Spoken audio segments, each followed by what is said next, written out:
चलिए, आज का सबसे इम्पोर्टेंट इस चैप्टर का क्वेश्चन है, वो क्या है? To explain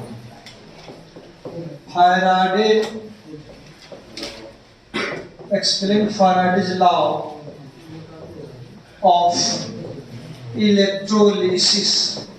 Explain Faraday law of electrolysis. या VVI क्वेश्चन है, इसको लिख लीजिए 2022, या पूछेगा ही पूछेगा 2022 में। देखिए, फैराडे के दो नियम है। अगर 2 नंबर में पूछा तो फर्स्ट लॉ पूछेगा, 5 नंबर में पूछा तो 2 पूछेगा, लेकिन पूछना तो है इसको। तो इस क्वेश्चन को उतारिए और लिखिए, कल लिख लिए सर, हिंदी इसका लिखिए। फैराडे के विद्युत विच्छेदन नियम की व्याख्या करें। फैराडे के विद्युत विच्छेदन नियम की व्याख्या करें। फैराडे के विद्युत विच्छेदन नियम की व्याख्या करें। चलिए देखिए, कल पढ़ाए थे इलेक्ट्रोलिसिस यानी विद्युत विच्छेदन, पढ़ाए थे ना? तो उसमें क्या कहे थे? इलेक्ट्रोलाइट का घोल लेंगे या पिघला इलेक्ट्रोलाइट लेंगे। इलेक्ट्रोलाइट किसको कहते हैं? जो कंपाउंड पिघले अवस्था में या किसी सॉल्यूशन में जाकर आयनों में टूट जाते हैं, जैसे NaCl Na+ और Cl- में टूट जाता है, तो इलेक्ट्रोलाइट है। पानी भी चढ़ता है तो बोतल पर दिखेगा, लिखा होगा electrolyte, sodium chloride, potassium chloride, ये सब का जो सॉल्यूशन होता है। तो जो आयन में टूट जाते हैं वही कंपाउंड इलेक्ट्रोलाइट कहलाते हैं। तो कल पढ़ाए थे इलेक्ट्रोलाइट का इलेक्ट्रोलिसिस। इसमें कैथोड पर कैटायन, एनोड पर एनायन जमा हो रहा था ना? तो कितना जमा हो रहा था? किसी इलेक्ट्रोलाइट के घोल के विद्युत विच्छेदन के संबंध में माइकल फैराडे ने 2 नियम दिए। तो चलिए, वो के नियम क्या क्या है देखिए। तो किसी इलेक्ट्रोलाइट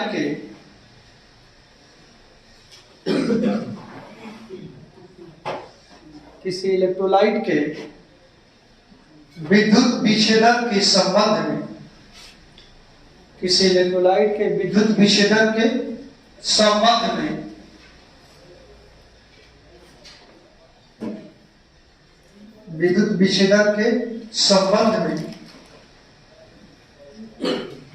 माइकल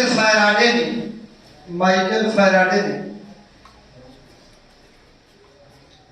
निम्नलिखित 2 नियम दिए।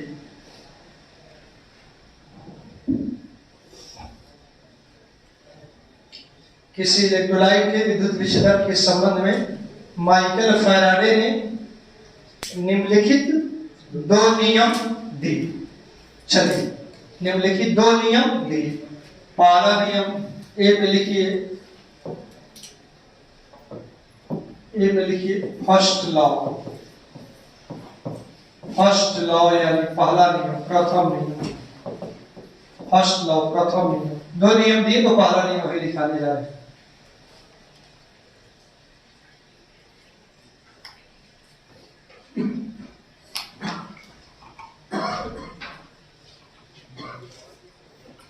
हो गया? चलिए, पहला नियम देखिए क्या है। ये बताओ, तुम लोग किसी दुकान पे जाते हो और पैसा देते हो तो हमें सामान मिलता है। तो ज्यादा पैसा दोगे तो सामान ज्यादा मिलेगा कि कम मिलेगा? ज्यादा मिलेगा। उसी तरह की बात है, इलेक्ट्रोलाइट के घोल में सोडियम क्लोराइड या पोटेशियम क्लोराइड या मैग्नीशियम क्लोराइड या Na2SO4 सारे आयनिक कंपाउंड इलेक्ट्रोलाइट होते हैं, सब आयन में टूटते हैं।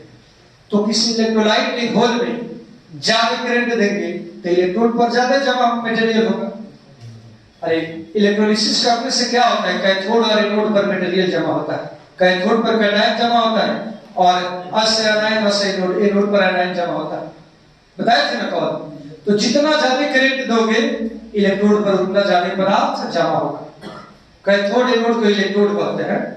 तो इलेक्ट्रोलिसिस के दौरान इलेक्ट्रिक करंट जितना ज्यादा दोगे उतना इलेक्ट्रोड पर मटेरियल ज्यादा जमा होगा। यही बात है, जैसे जितना पैसा दोगे उतना सामान खरीदोगे, उसी तरह जितना ज्यादा करंट दोगे उतना इलेक्ट्रोड पर मटेरियल ज्यादा जमा होगा। यही है पहला नियम। यानी इलेक्ट्रोड पर जमा पदार्थ की मात्रा प्रवाहित विद्युत धारा के समानुपाती होता है। मतलब जितना करंट दोगे उतना मटेरियल इलेक्ट्रोड पर जमा होगा। The amount of deposited substance at electrode is proportional to the quantity of electricity or electric current। समझे ना बात? तो चलिए लिखिए, इस नियम के अनुसार जितना पढ़ा रहे हैं सबका इंग्लिश मीडियम नोट्स दे दिया जाएगा आप लोगों के पास। ऑनलाइन कुछ बच्चे पढ़ते हैं, यूट्यूब पर वीडियो को डाल दिया जा रहा है। चलिए तो क्या लिखेगा, इस नियम के अनुसार, इस नियम के अनुसार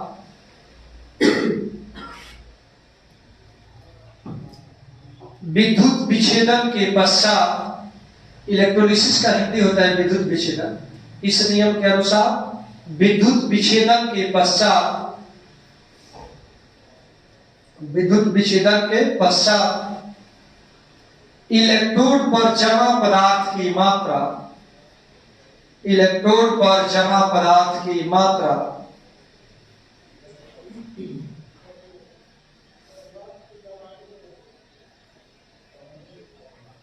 प्रवाहित विद्युत धारा के समानुपाती होती है। प्रवाहित विद्युत धारा के समानुपाती होती है। प्रवाहित विद्युत धारा के समानुपाती होती है। हो गया? चलिए आगे बढ़ते हैं। ध्यान दीजिए जी बच्चे लोग, ध्यान दीजिए। माना, अच्छा ये बताओ, मास को अमाउंट को किस लेटर से सूचित करते हैं? इससे माना कि m इलेक्ट्रोड पर मटेरियल m ग्राम जमा हो जा रहा है। जो भी मटेरियल जमा हो रहा है उसका कितना ग्राम जमा होता है? m ग्राम। तो माना इलेक्ट्रोड पर जमा पदार्थ की मात्रा है m, और जो इलेक्ट्रिक करंट दे रहे हैं उसकी क्वांटिटी है q। उसकी क्वांटिटी क्या है? q। q क्वांटिटी का इलेक्ट्रिसिटी दे रहे हैं, जिससे m अमाउंट या m ग्राम किसी भी मैटर का जमा हो रहा है। तो पहला नियम क्या कहता है? जमा पदार्थ की मात्रा यानी m समानुपाती होगा इलेक्ट्रिक करंट यानी क्वांटिटी ऑफ इलेक्ट्रिसिटी के। है ना हुआ? क्यों क्या है हुआ? इलेक्ट्रिसिटी, इलेक्ट्रिक करंट थी। m क्या है? जमा पदार्थ की मात्रा। तो जितना ज्यादा करंट दोगे उतना ज्यादा मटेरियल जमा होगा। तो वही ना लिखा है, जमा पदार्थ की मात्रा है प्रोपोर्शनल क्वांटिटी ऑफ इलेक्ट्रिसिटी या इलेक्ट्रिक करंट। तो जितना करंट दोगे उतना मटेरियल जमा होगा, इसलिए हम प्रोपोर्शनल टू q। कोई दिक्कत? या देखो q इक्वल टू, q होता है कूलम में करंट, कूलम में इलेक्ट्रिसिटी होता है q, और q इक्वल टू क्या होता है? c into t। c है एम्पियर में करंट, t है सेकंड में समय। Coulomb equal two ampere into second, याद रखिएगा। कूलम इक्वल टू क्या होता है? एम्पियर गुना सेकंड, एम्पियर और सेकंड में गुना होगा तो कूलम होगा। तो जितना कूलम का इलेक्ट्रिसिटी देंगे उतना मटेरियल जमा होगा। तो वही लिखे हैं m प्रोपोर्शनल टू q। कोई दिक्कत? तो इसको बढ़िया से लिख लीजिए। इसलिए m प्रोपोर्शनल टू q, चूंकि q इक्वल टू क्या होता है? c into t। तो इसलिए m प्रोपोर्शनल क्या चीज? c into T. और एक चीज और, m प्रोपोर्शनल तो घट ही जाएगा। प्रोपोर्शनल हो जाते हैं तो क्या आता है? कोई कांस्टेंट आता है। या m equal to Z C T. m equal to क्या हो जाएगा? पूरा जेड सी टी। यहाँ पर देखिए कौन कौन चीज क्या है। where Z equal to electrochemical equivalent. Z क्या है? Electrochemical equivalent. Z क्या है? Electrochemical equivalent. ठीक, अच्छा। C क्या है? एम्पियर में current, current in ampere, current in ampere. C क्या है? पूरा एम्पियर में करंट। अच्छा, और टी क्या है? Time, time in second. T है टाइम इन सेकंड। याद रखिएगा, कूलम बराबर एम्पियर गुना सेकंड। कूलम बराबर एम्पियर गुना सेकंड, तो सी है एम्पियर, टी है सेकंड समय, और कूलम हो जाएगा। यही हुआ m equal to Z C T, सब चीज हो गया है। अब मान के चलो हुआ, इतना तक तो कोई दिक्कत नहीं है, कोई दिक्कत नहीं है इसमें। अब चलिए आइए इसको थोड़ा सा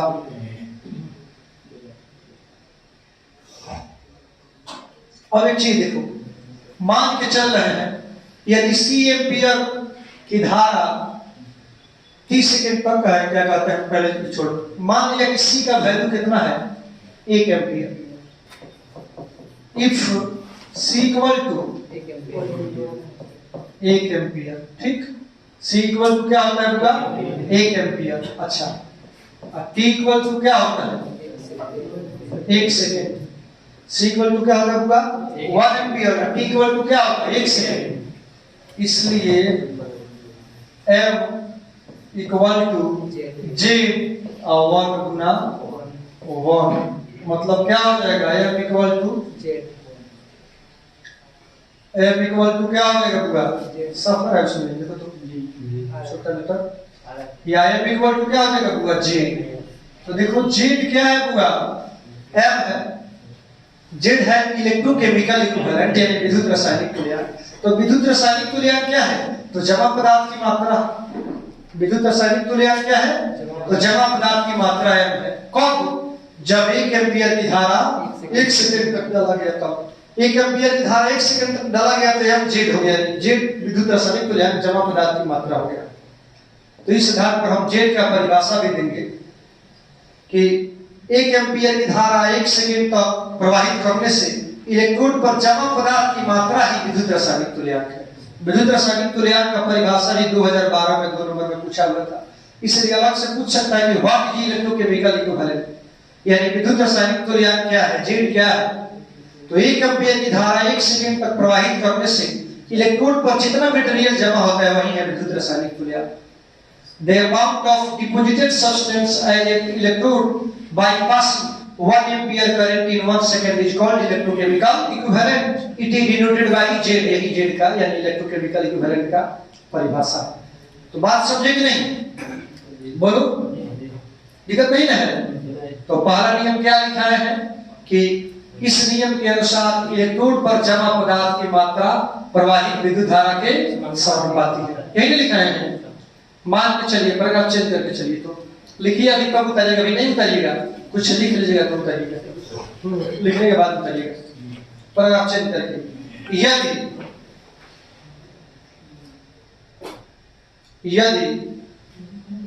Q कूलम आवेश प्रवाहित करने से, यदि Q कूलम आवेश प्रवाहित करने से, यदि Q कूलम आवेश प्रवाहित करने से पदार्थ का m द्रव्यमान जमा होता हो,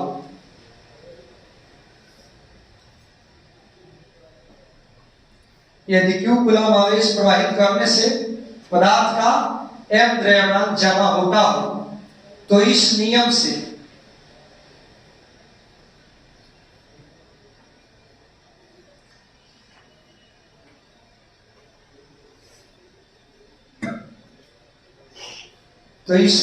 क्या, इस नियम से हुआ, देखो तो जमा पदार्थ की मात्रा है समानुपाती कूलम, चूंकि coulomb per equal C equal to होता है C into T, coulomb equal to C into T, इसीलिए m प्रोपोर्शनल q के जगह पर c इनटू टी भर सकते हैं। c क्या है, तो करंट, एम्पियर में करंट है, t क्या है सेकंड में समय है, इसलिए m प्रोपोर्शनल c t। अब प्रोपोर्शनल का चिन्ह हटता है तो कोई कांस्टेंट आता है जो z है, इसलिए इक्वल टू जेड सी। तो जेड क्या है, जेड है इलेक्ट्रोकेमिकल इक्विवेलेंट। सी बता ही दिए है कि करंट है एम्पियर में, सेकंड में समय है कि ये हो गया, कोई दिक्कत। तो मान के चले कि यदि सी 1 एम्पियर है, टी 1 सेकंड, तो सी की जगह पर 1 भरेंगे, टी की जगह पर 1 भरेंगे, तो जेड हो गया। यदि जेड विद्युत रासायनिक तुल्यांक है, जेड विद्युत रासायनिक तुल्यांक क्या है, जमा पदार्थ की मात्रा है। विद्युत रासायनिक तुल्यांक क्या है, तो जमा पदार्थ की मात्रा है। कब, जब 1 एम्पियर की धारा 1 सेकंड तक प्रवाहित किया गया तब, इसलिए यहाँ पर जेड का परिभाषा भी निकलेगा, उतारिए तो उसका परिभाषा लिख देना।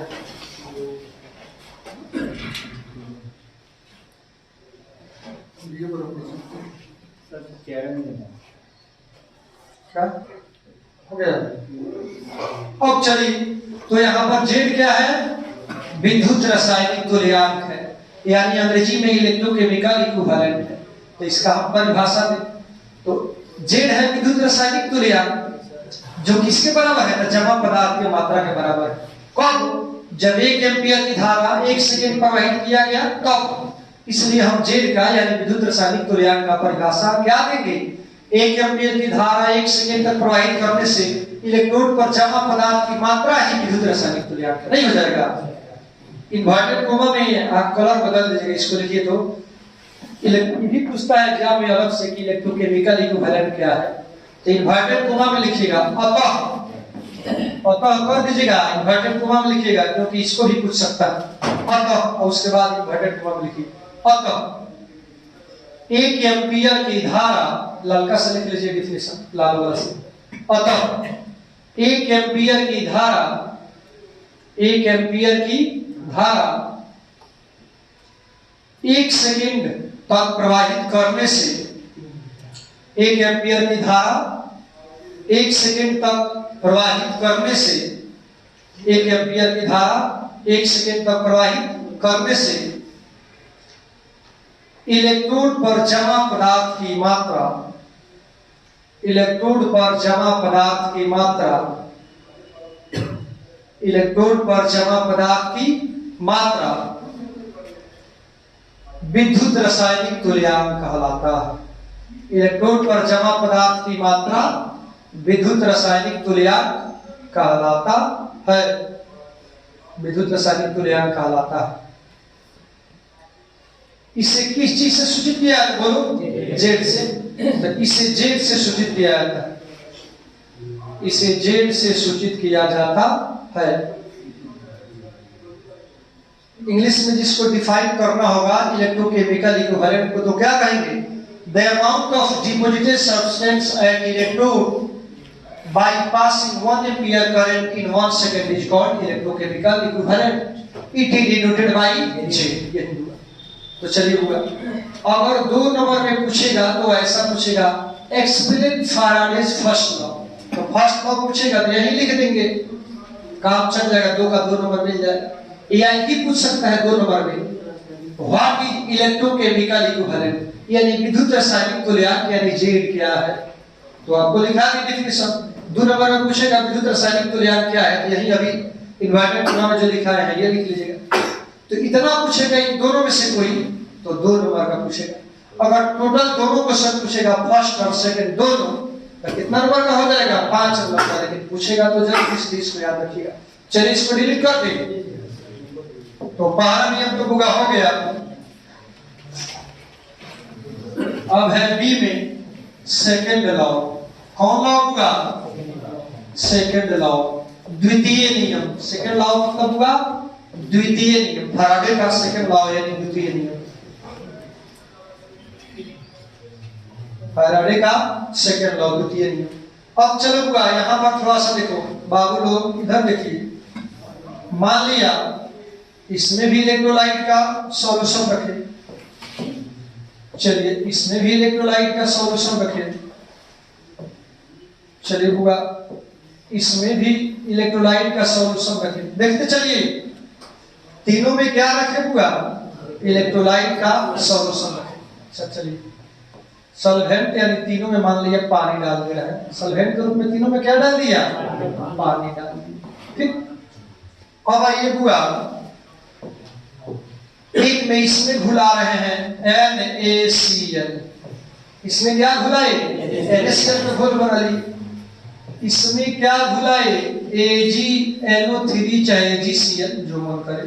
AgNO3 इसमें घुला ली। इसमें क्या घुला लिए? MgCl में घुला ली। देख रहे हो?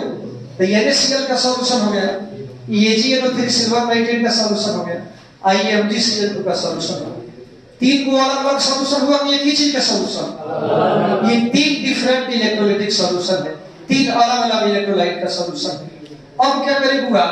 तीनों में समान विद्युत धारा प्रवाहित करें। विद्युत आवेशों के प्रवाह को विद्युत धारा कहते हैं। चलिए तीनों में क्या करेगा? समान विद्युत धारा प्रवाहित करें। पहले क्या था हुआ कि जितना ज्यादा करंट देते थे इलेक्ट्रोड पर उतना ज्यादा मटेरियल जमा होता था, ज्यादा करंट ज्यादा मटेरियल, कम करंट कम मटेरियल, यही था पहले। अब बात नहीं है, पर 2-3 गो सॉल्यूशन लिए जाए। क्या लिया जाए बुआ? 2-3 सॉल्यूशन लिए जाए और सारे सॉल्यूशन में अलग अलग चीज का 2-3 सॉल्यूशन लिया जाए और सब में समान इलेक्ट्रिक करंट दिया जाए, तब कौन मटेरियल ज्यादा जमा होगा। इसके लिए आपके पास नियम है, ज्यादा करंट देंगे तो ज्यादा मटेरियल जमा होगा, ये तो जानते हैं। मान लिया 2-3 सॉल्यूशन से 2-3 इलेक्ट्रोलिटिक सॉल्यूशन में समान इलेक्ट्रिक करंट दे रहे हैं, बराबर इलेक्ट्रिक करंट दे रहे हैं, तब कौन मटेरियल इसमें जमा होगा। आप दुकान में सामान खरीदने जाते हैं तो ज्यादा रुपया दीजिएगा तो कोई खास सामान ज्यादा मिलेगा। अब मान लिया 2-3 को सामान खरीदना है आपको और रुपया उतना ही दीजिएगा, तो कौन पदार्थ ज्यादा मिलेगा, दुकानदार ज्यादा देगा या कौन चीज आपको कम देगा? अरे जो सस्ता है, जैसे नमक खरीदिएगा तो ज्यादा मिल जाएगा, चावल खरीदिएगा, आटा खरीदिएगा, ये सस्ता है तो उतना ही रुपये में ज्यादा मिलेगा। अब महंगा दाम का है, सामान लिए केसर देना हो, उसको काजू देना हो, किशमिश देना हो, बादाम देना हो तो कम न देगा, 1000 रुपए किलो है। तो जिसका दाम ज्यादा उतना ही पैसा तो कम मिलेगा, और जिसका दाम कम यानी जो सस्ता है वो ज्यादा मिल जाएगा, यही ना है। तो यहाँ पर भी यही है, 2-3 इलेक्ट्रोलिटिक सॉल्यूशन है, सब में बराबर इलेक्ट्रिक करंट दे रहे हैं, तो कौन मटेरियल ज्यादा जमा होगा? तो वह मटेरियल इलेक्ट्रोड पर ज्यादा जमा होगा जिसका इक्विवेलेंट मास ज्यादा हो। जैसे और इक्विवेलेंट मास कैसे निकालेंगे? तो किसी भी एलिमेंट का इक्विवेलेंट मास निकालने के लिए उसका एटॉमिक मास को उसके वैलेंसी से भाग देते हैं। जैसे सोडियम का एटॉमिक मास 23 और सोडियम का वैलेंस इलेक्ट्रॉन या वैलेंस 1, तो 23/1 यानी इसका इक्विवेलेंट मास कितना है? 23। सिल्वर का एटॉमिक मास 108 है, वैलेंसी 1, तो सिल्वर का इक्विवेलेंट मास कितना आएगा? 108। मैग्नीशियम का एटॉमिक मास बोलो, अरे 24। मैग्नीशियम का एटॉमिक मास कितना है पूरा? 24। अच्छा, मैग्नीशियम का एटॉमिक मास 24। अब मैग्नीशियम का वैलेंस इलेक्ट्रॉन चाहे वैलेंसी 2, तो 2 से भाग दे दिए, कितना आया? 12।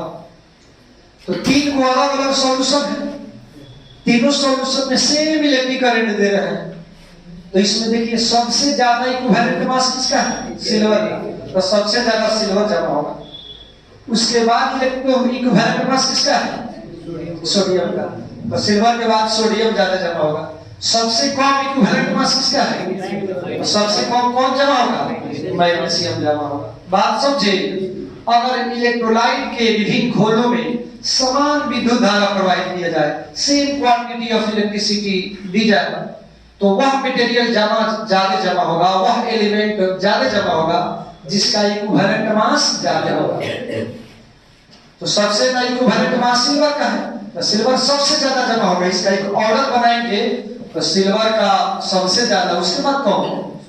सोडियम का सबसे कम कौन? मैग्नीशियम का। यही बात है, जिसका इक्विवेलेंट मास ज्यादा है वो ज्यादा जमा होगा, जिसका इक्विवेलेंट मास सबसे कम वो सबसे कम जमा होगा। बात समझ गए ना? यही बात है, यही है सेकंड लॉ। यानी according to second law या according to this law, when same quantity of electricity is passed through different electrolytic solution, then amount of deposited substance as electrode is proportional to equivalent mass of that substance. यानी electrode पर जमा पदार्थ की मात्रा उस पदार्थ के तुल्यानुपाती क्या होगा? समानुपाती होगा। जब समान करंट सब में देंगे तो, समझे ना बात? तो चलिए, तो समझाने वाली बात रही, अब लिखने वाली बात आप लोग लिखिए। इस नियम के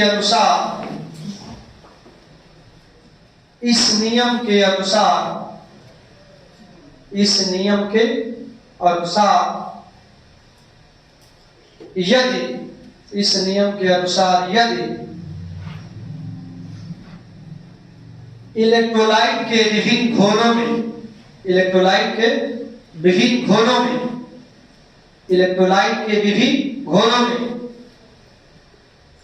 ये नहीं उतारना, ये समझाने के लिए है।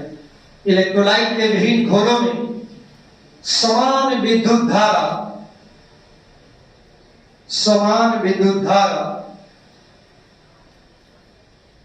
प्रवाहित किया जाता है, समान विद्युत धारा प्रवाहित किया जाता है, समान विद्युत धारा प्रवाहित किया जाता है, तो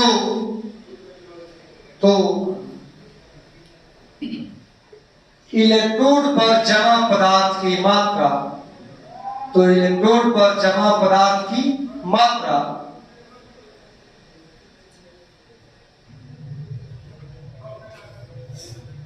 उसके तुल्यांक भार के समानुपाती होती है, उसके तुल्यांक भार के समानुपाती होती है, उसके तुल्यांक भार के समानुपाती होती है, उसके तुल्यांक भार के क्या होती है बुआ? समानुपाती होती है। चलिए अब आइए बुआ, मान रहे हैं, ध्यान दीजिए बुआ, मान लिया कि एक सॉल्यूशन में इलेक्ट्रोड पर m1 ग्राम जमा हो रहा है, और जिस पदार्थ का वजन है m1 ग्राम, उसका इक्विवेलेंट मास क्या है? इक्विवेलेंट मास का पहला लेटर है E। तो मान लिया जिस मटेरियल का मास हो m1, उसका इक्विवेलेंट मास क्या हो जाएगा? E1। और जिस मटेरियल का मास हो जाएगा m2, उसका इक्विवेलेंट मास क्या माने? E2। तो पहला नियम से क्या हो जाएगा? m1 proportional E1 m2 proportional E2। बात समझे ना? माने m1 वाला मटेरियल का इक्विवेलेंट मास अगर E1 हो और m2 मास वाला मटेरियल का इक्विवेलेंट मास E2, तो क्या हो जाएगा? पहला नियम से m1 समानुपात E1, माने तुल्यांक भार ज्यादा है तो उसका मास ज्यादा जमा होगा। तो m1 proportional E1, m2 proportional E2, m3 proportional E3। ऐसे ही आगे बढ़े तो वही बात लिखने जा रहे हैं। तो पैराग्राफ चेंज करके लिखिए,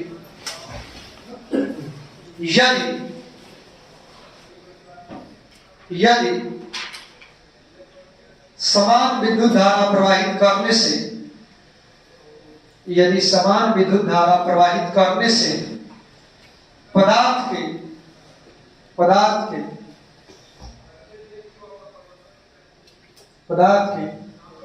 M1 एवं M2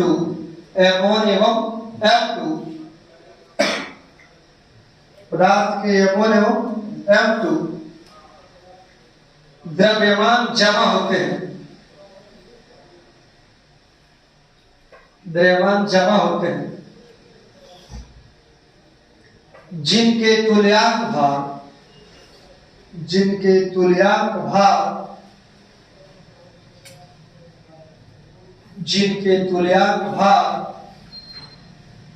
क्रमशः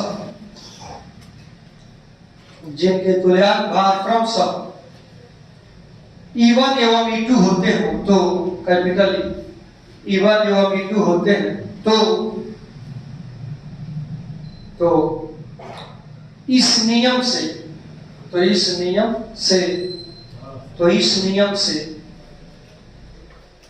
क्या हो जाएगा? कोई इस नियम से ध्यान दीजिएगा, M1 प्रोपोर्शनल क्या होगा? बोलो E1 एंड M2 प्रोपोर्शनल क्या हो जाएगा? E2। या ऐसे कह सकते हैं M1, या ऐसे कह सकते हैं बुआ कि M1 बाई M2 बराबर E1 बाई E2 कह सकते हैं कि नहीं? इसको मान लो इक्वेशन 1 मान लो।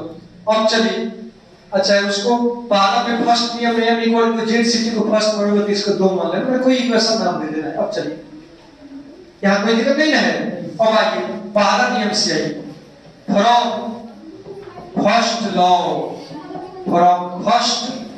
लॉ यानी पहला नियम से। पहला नियम क्या है? m equal to Z C T. पहला नियम ही ना था, m equal to Z C T, इसलिए m1 equal to z1 ct होगा कि नहीं? बोलो। m2 equal to z2 ct होगा कि नहीं होगा? पहला नियम से m equal to z ct था, इसलिए m1 equal to z1 ct, m2 equal to z2 ct। अब इस m1 और m2 के वैल्यू को इक्वेशन फर्स्ट में रखने पर, अब क्या करेंगे बुआ? substituting the value of M1 and M2 in equation first. Substituting the value of M1 and M2 in equation first में रखने पर देखो क्या हो जाएगा बुआ? फर्स्ट में रखेंगे तो इक्वेशन फर्स्ट में रखेंगे तो क्या हो जाएगा? Substituting the value of M1 and M2 in equation first यही ना है। M1 की जगह पर क्या हो जाएगा बुआ? देखो Z1CT, M2 के जगह पर Z2CT equal to E1 by E2। तो CT पूरा गायब हो जाएगा तो क्या आएगा? Z1 by Z2 equal to E1 by E2। मतलब क्या होगा? Z प्रोपोर्शनली, यही ना मतलब होगा। मतलब क्या निकला कि Z प्रोपोर्शनल है E के। Z प्रोपोर्शनल किसके है हुआ? E के। इसका मतलब किसी पदार्थ का विद्युत रासायनिक तुल्यांक यानी J उसके इक्विवेलेंट मास यानी E के समानुपाती होता है।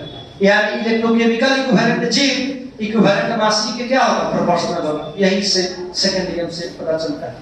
इतना उतार लो, एक लाइन लिख के चले जाओ। रुक जाइए चाहो उतार लो। उतार लिए तो अब इसका मतलब समझिए। Z प्रोपोर्शनली का मतलब समझिए। अतः किसी पदार्थ का विद्युत रासायनिक तुल्यांक उसके तुल्यांक भार के समानुपाती होता है। अतः किसी पदार्थ का विद्युत रासायनिक तुल्यांक उसके तुल्यांक भार के समानुपाती होता है। अतः किसी पदार्थ का विद्युत रासायनिक तुल्यांक उसके तुल्यांक भार के समानुपाती होता है।